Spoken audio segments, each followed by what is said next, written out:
अज़ीज़ तलबा व तालिबात अस्सलामुअलैकुम। उम्मीद करती हूँ आप सब खैरियत से होंगे। गुजराती के लास्ट पीरियड में हमने पाठ 10 नथी की शुरुआत की थी। जैसे कि मैंने आपको बताया था कि लेसन लॉन्ग है, इसलिए हमने इसको 3 पार्ट में डिवाइड किया है।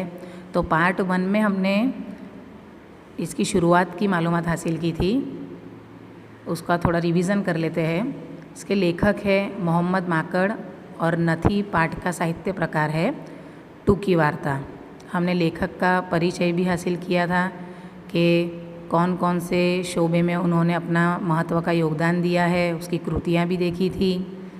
ये पाठ का भी हमने संक्षेप में भावार्थ लिया था कि जिसमें माँ के निस्वार्थ प्रेम के बारे में कैसे यहाँ बहुत ही सुंदर तरीके से और बहुत ही लागणीशील तरीके से लेखक ने हमारे सामने बात रखी है कि किस तरह एक माँ अपनी औलाद से निस्वार्थ प्रेम करती है, लेकिन औलाद जैसी ही बड़ी होती है तो किस प्रकार अपनी माँ की उपेक्षा और अवगणना करती है।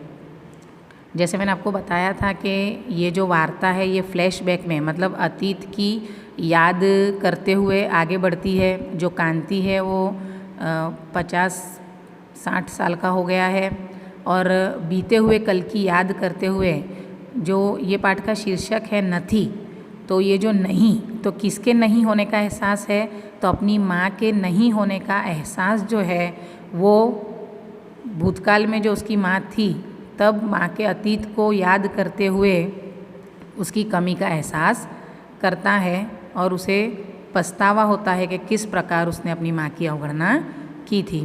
तो यहाँ बहुत सालों बाद जो कांति है वो अपने वतन वापस जाता है और फिर अतीत की यादों में किस प्रकार खो के अपनी गुजरी हुई माँ की याद करता है, वो सब बातें हमने देखी थी। आगे बढ़ते हुए हमने सबसे पहले तो ये देखा था कि जब वो जाता है तो उसे बात में ऐसा लगता है कि माँ ने रीस तो नहीं चढ़ी होए, मतलब माँ गुस्सा तो नहीं होगी। और ये वाक्य का अलग अलग संदर्भ पाठ में आता गया है।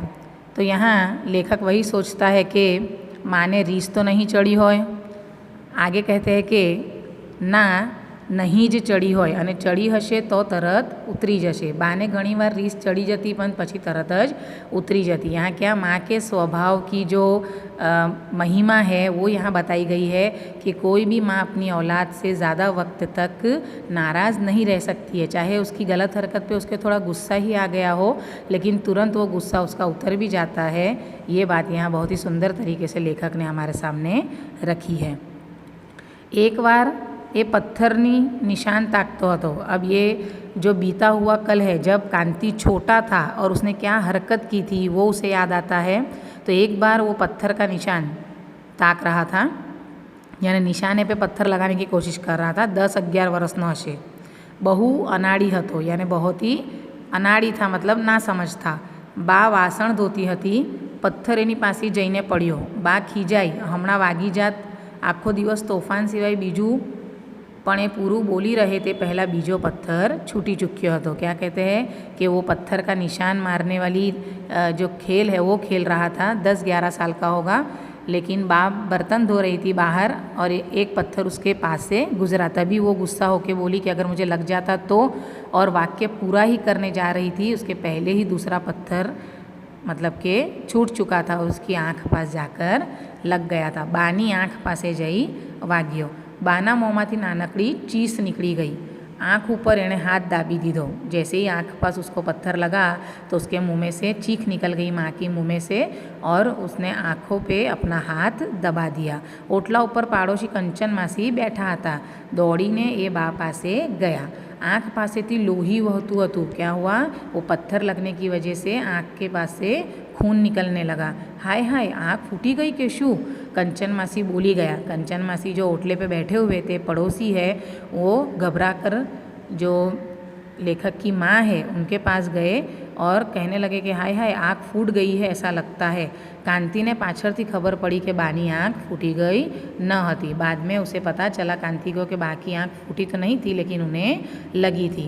पण એ વખતે બાનો લોહીવાળો હાથ, લોહીવાળો ચહેરો, કંચન માસીના શબ્દો બધું જોયું ન જોયું, સાંભળ્યું न સાંભળ્યું ને દોડીને घर बाहर भागी छूटियो।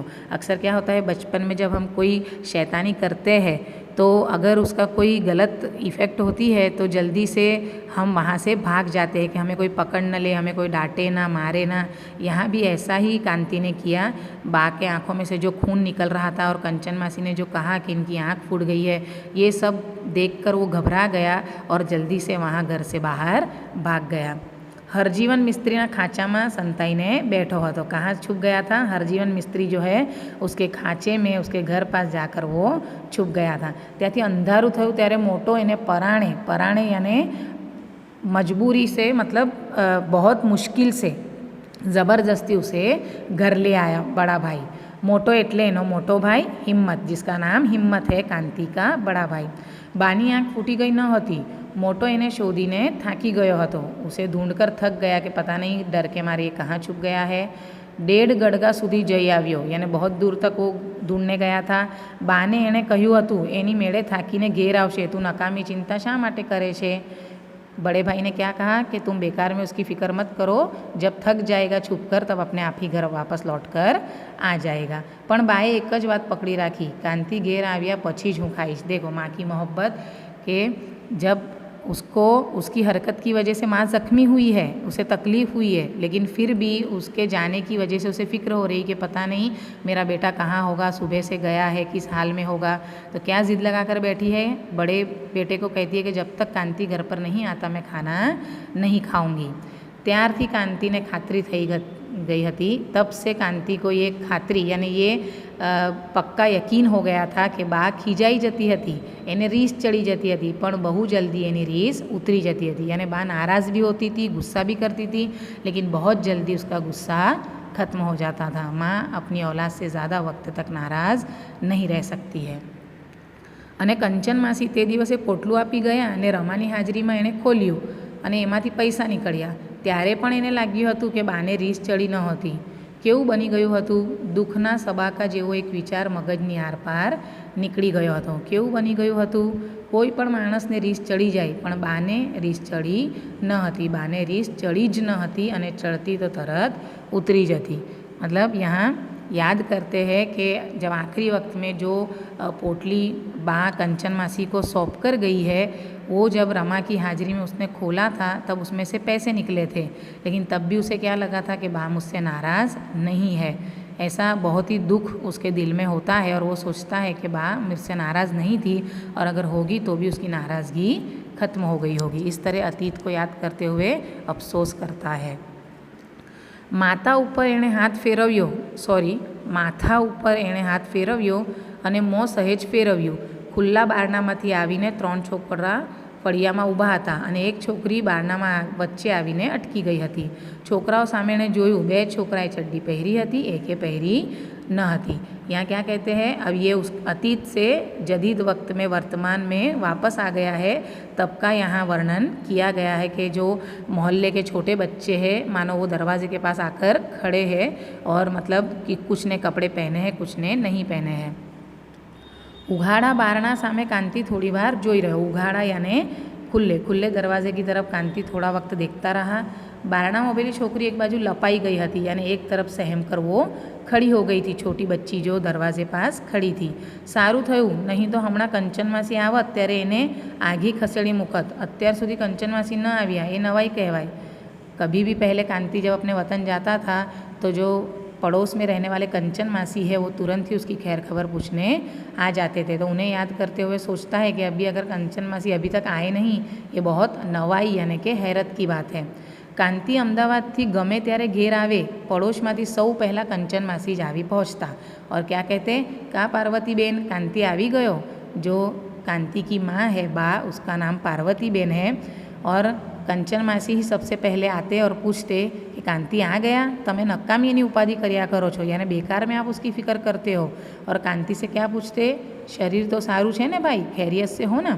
તારી બાને કાગળ ટેમ પર લખતો હતો, बेचारा लोहवाट करी अर्धा थी जाए छे। क्या कहते हैं कांति को नसीहत देते हुए कि अपनी माँ को वक्त वक्त पर अगर चिट्ठी लिखता रहे तो माँ को इतनी फ़िक्र न रहे, बेचारों का फ़िक्र में ही आधा खून जल जाता है।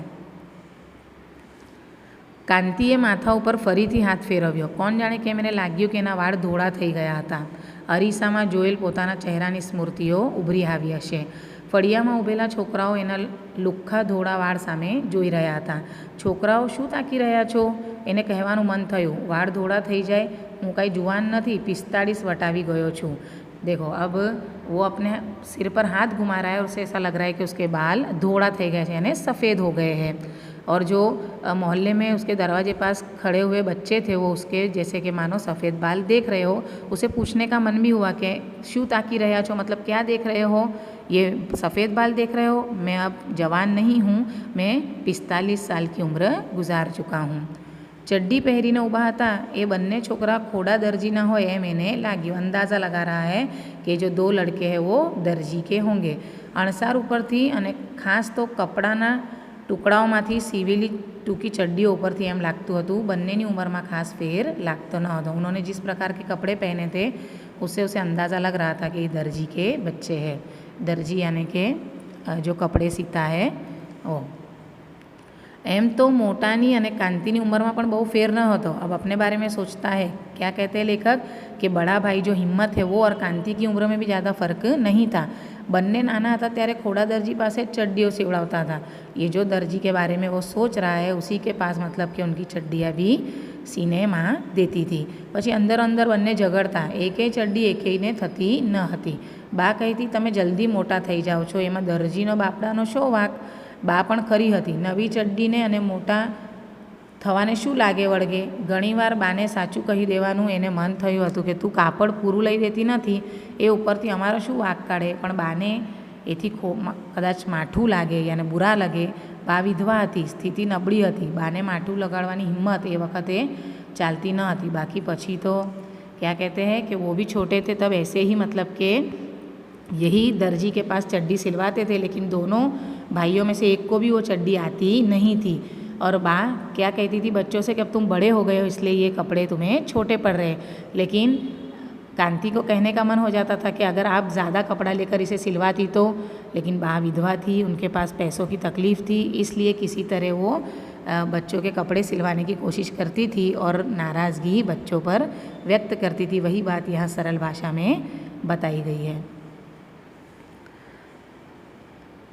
एम तो बा मोटाने तेड़ती अने एने चालवानुं कहीती त्यारे एने काई ने काई थई जतुं हतुं। क्या याद करता है कांति कि बा जो बड़ा बेटा हिम्मत था उसे गोद में ले लेती और कांति को चलने का कहती, तब भी मतलब कि कांति को बुरा लगता। बन्ने भाईओ लगभग सरखा था।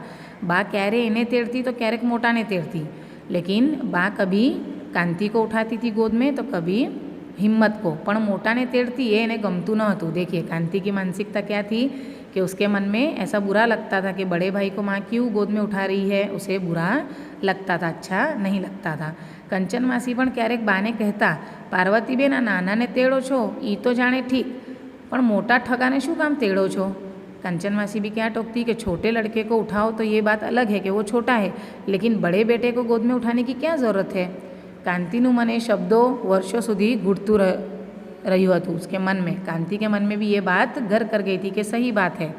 बा मोटा ने फटौती हती अने एने अन्याय करती हती। कांति के मन में क्या हो गया था कि बा बड़े को ज़्यादा लाड़ करके उसे बिगाड़ रही है और छोटे के साथ यानी कांति के साथ अन्याय कर रही है। पण एनी बाए त्यार पछी नवो ज रस्तो काढ्यो हतो। बाने क्या रस्ता निकाला था? ए 2 छोकराओने 2 काखमां लेती यानी दोनों तरफ दोनों बच्चों को वो उठा लेती। थक जाती थी, हाफ जाती थी, पण एकेय ने ओछुं आवा देती नहीं, यानी किसी को भी बुरा न लगे, किसी को भी ऐसा न लगे बात मुझसे कम प्यार करती है, ऐसा करके दोनों को ही गोद में उठा लेती थी। छतां कांति ने तो ओछुं ज आवतुं, एनी बा मोटाने खोटा लाड करावती हती, लेकिन फिर भी कांति को कम ही पड़ता था। चड्डी पहेरेला 2 छोकरा आघा पाछा थईने घर बहार जता रह्या। त्रीजो चड्डी वगरनो छोकरो हजी कांतिनी सामे जोईने ऊभो हतो। अल्याभाई शू जोया करे छे? वाळ धोळा थई गया छे ए जुए छे? आम जो आ वाळ धोळा थई गया छे एटले ज तू अहीं फळियामां ऊभो रही शके? નહીં તો મારો એક હાકોડો પડે ત્યાં શેરીના છોકરા એમના ઘરમાં ભરાઈ જતા. હા, તારા કોઈ મોટા ભાઈ બહેન હોય તો પૂછી જોજે.